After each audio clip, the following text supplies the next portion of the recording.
अस्सलाम वालेकुम everyone, welcome back to my channel and welcome back to another video. Hopefully आप लोग सब ठीक होंगे। अल्हम्दुलिल्लाह हम भी बिल्कुल ठीक हैं। आज मैं आपसे होम मेकर के डेली टास्क शेयर करूंगी कि होम मेकर की डेली की रिस्पॉन्सिबिलिटीज़ क्या होती हैं और होम मेकर किस तरीके से अपने घर के कामों को मैनेज करके अपने पूरे दिन को स्पेंड करती हैं और किस तरह अपने दिन को प्रोडक्टिव बनाती हैं। मंथली आटा आ चुका था, इसको मैंने सेट करके रखना था। फुल तो बाल्टी में नहीं आता है, मैंने आटे के लिए सिर्फ ये बाल्टी ही रखी हुई है।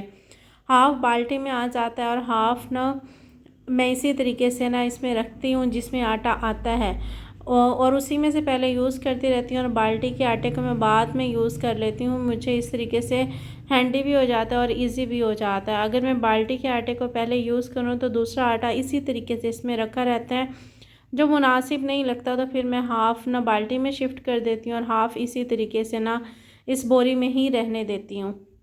जब तक बोरी का आटा यूज़ होता रहेगा, जब तक ख़त्म नहीं होगा, बोरी को मैंने ख़ाली नहीं करना। उस टाइम तक मैंने बोरी से ही आटा निकालना है और इसी को यूज़ करना है। ये सुबह का टाइम है और इस टाइम मैं नाश्ते के लिए किचन में आई थी। नाश्ते में तो आप लोगों को पता है कि प्रॉपर हमारी चाय ही बनती है, लेकिन आटा गूंदने वाला था।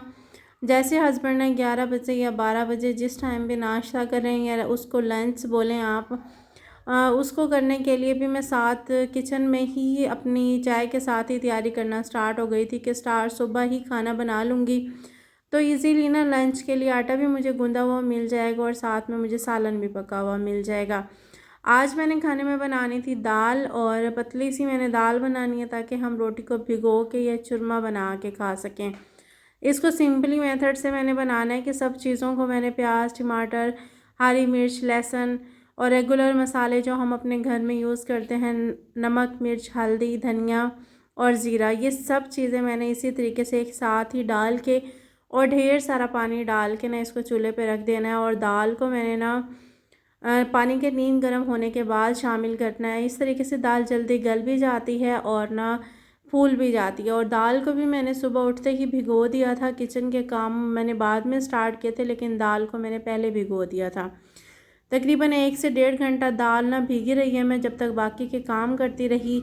चाय मैंने बनाई, चाय वगैरह बना के और जो आटा वगैरह का काम था और किचन में जो बर्तन रात को मैंने धो के रखे थे उनको उनकी जगह पे पहुंचाया और साथ साथ काम करती रही ना, तो दाल को अच्छा खासा टाइम मिल गया था ना सोख होने के लिए।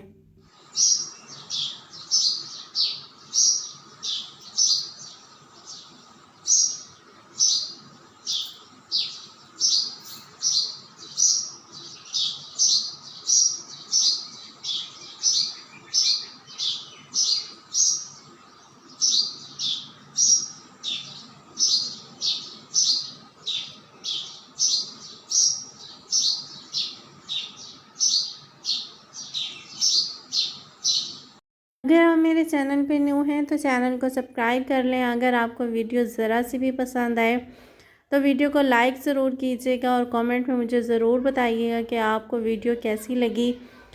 आटे को मैं बहुत बार ना ऐसे ही गीला करके रख देती हूँ तकरीबन 15 से 20 मिनट के लिए। उसके बाद फिर मैं जब आटे को गूंथती हूँ ना तो बहुत बहुत अच्छा नरम और मुलायम गूंथता है। लेकिन अगर मुझे जल्दी होती है तो मैं फ़ौरन से भी काम कर लेती हूँ। और जो चाय के बर्तन धुले थे बाद में उनको भी मैंने अपनी जगह पे शिफ्ट कर दिया था। साथ में ना पानी जो था वो नीम गर्म भी हो चुका था और इसके अंदर मैंने दाल शामिल करती थी। ये टिप भी है आपके लिए कि आपने अगर दाल पकानी हो ना तो पानी को पहले नीम गर्म करने के बाद फिर पकाइएगा। उसी तरीके से मैंने दाल को बनाया जैसे मैंने बनाया था। पानी को स्ट्रेन करने के बाद मैंने जो लहसुन कूटने वाला जो कुंडी सोटा होता है उसको उसके ज़रिए मैंने दाल को अच्छे तरीके से कूट लिया था और सिंपली मैंने लहसुन का तड़का लगाया और इतने मज़े की और ये टेस्टी बनती है। लेकिन मैंने इसको ना थोड़ा सा पतला रखा था, आप इसको ना मज़ीद गाढ़ा भी कर सकते हैं क्योंकि हमें बाज़ औक़ात क्या अक्सर औक़ात ही हमें क्रेविंग होती है रोटी का चूरमा बना के खाने की। तो दाल और आलू के सालन से बेस्ट कोई चीज़ होती ही नहीं है। जो पतला सालन और उसमें रोटी का चूरमा बहुत अच्छा बनता है। दाल का टेस्ट भी इस तरीके से बहुत अच्छा बनता है। लास्ट में मैंने इसके अंदर तड़का लगा के कसूरी मेथी शामिल कर दी थी और फिर बाद में मैंने रोटियां बना ली थी।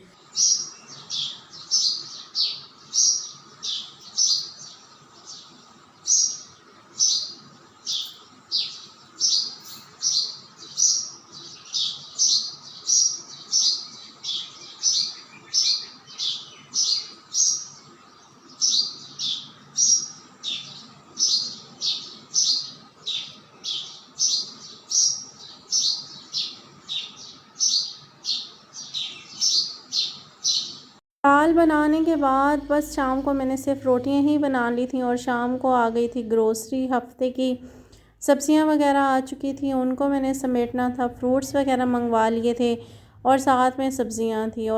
और तोरियां हमारे साथ वालों की तरफ से आई हैं, उन्होंने और मैंने इकट्ठे ही तोरियों का बीज लगाया था। लेकिन उनकी तोरियां बहुत माशाल्लाह अच्छी ग्रो हुई हैं और उन्होंने मेरी तरफ भी भिजवाई हैं। लेकिन मेरी वाली जो तोरियां हैं उनका कोई हाल नहीं है। और साथ में मैंने खीरे मंगवा लिए थे, बैंगन मंगवा लिए थे, केले और फ्रूट में केले और अमरूद मंगवा लिए थे। गोभी थी और साग था। साग की रेसिपी इंशाल्लाह आप लोगों से शेयर करूँगी। अगर घमना होता तो मैं आपसे देसी तरीके से शेयर करती, घमना नहीं है तो फिर मैंने वही मशीन वाले तरीके से ही शेयर करना है। ग्रोसरी को समेटने के बाद, निकालने के बाद उनको फ्रीज़र के अंदर ना अरेंज करने का टाइम था। ये भी मेरे लिए एक टाइम मीन्स ये टास्किंग वाला काम ही होता है, क्योंकि पूरे हफ्ते की सब्जियों को ना फ्रिज के अंदर मैनेज करना और इनको तरतीब से रखना भी किसी टास्क से कम नहीं होता। अगर फ्रिज के ज़्यादा बड़ा हो तो इजीली हर चीज़ मैनेज हो जाती है, लेकिन अगर फ्रिज छोटी हो ना तो उसको मैनेज करना पड़ता है। दोबारा किचन में आई रोटियां बनाने के लिए, तो शाम के चाय के कप वगैरह पड़े थे, उनको मैंने धोया क्योंकि बच्चे आ चुके थे। बच्चों के जाने के बाद अब तो मैं ऐसे ही करती हूँ कि चाय बनाने के साथ साथ ही उसका सॉस पैन धो देती हूँ। और अगर ना टाइम मिले बच्चों के दरमियान से उठ के आने का तो मैं कप्स वगैरह भी धो के चली जाती हूँ। लेकिन अगर टाइम नहीं मिलता तो शाम को जैसे ही मैं दोबारा किचन में आती हूँ खाना बनाने या फ्री होके, तो मैं फ़ौरन से पहले कप्स को अपनी जगह पे तरतीब से रखती हूँ, धोती हूँ, उसके बाद ही काम करना स्टार्ट करती हूँ। कप रखे हुए थे, साथ में फिर आलू जो थे ग्रोसरी के आ चुके थे, उन आलूओं को भी मैंने धो के रखना था।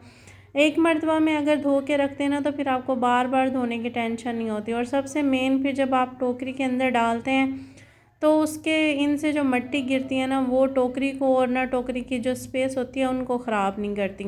इनको मैं ऐसे ही ओवरनाइट के लिए ड्राई होने के लिए रख दूँगी। जब ये ड्राई हो जाएंगे सुबह तो मैं इनको टोकरी के अंदर शिफ्ट कर दूँगी।